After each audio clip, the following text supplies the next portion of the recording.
కానీ దానికి దీనికి చాలా వ్యత్యాసం కనిపిస్తూ ఉంది నాకు ఎందుకో. ఇది నేను 10 రోజులు అయింది అమెరికా నుంచి వచ్చి. అమెరికాలో ఉండగానే నాకు అప్డేట్ చేస్తూ ఉన్నారు మన మెంబర్స్ అందరూను.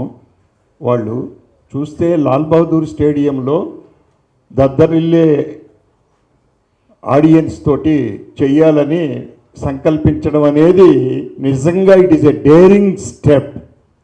ఎందుకు అంటే ఇంతకాలం మనం ఒక ఫిలిం నగర్ క్లబ్లో పెట్టుకుని మన 4 గోడల మధ్యలో మన మెంబర్స్ మధ్యలోనే చేసుకుంటున్నాం మనం డైరెక్టర్స్ డే అనేది.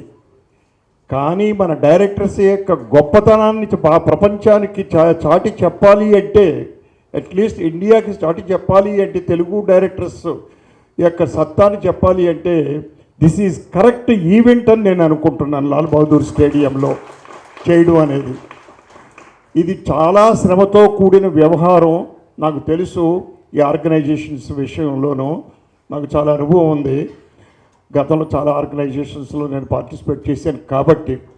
సో ప్రతి మెంబరు దీంట్లో యాక్టివ్గా పార్టిసిపేట్ చేస్తూ పనులు చేస్తున్నారు అనేది నాకు ఈ 10 రోజుల్లోనూ తెలిసిందండి. నేను అమెరికా నుంచి వచ్చిన 10 రోజుల్లో కూడా ఒక్కరు కూడా రెస్ట్ తీసుకోకుండా చేస్తున్నారు. ప్రతిరోజు ఎవరెవరిని కలుస్తున్నారు, ఏం చేస్తున్నారు అనేది కూడా మాకు గ్రూప్లో పెట్టి వాట్సాప్లో మనకు తెలియపరుస్తున్నారంటే నిజంగా ఈ కమిటీకి వీరశంకర్ గారితో పాటు మిగిలిన కమిటీ అందరికీ కూడా నా యొక్క కృతజ్ఞతలు తెలియపరుచుకుంటున్నానండి.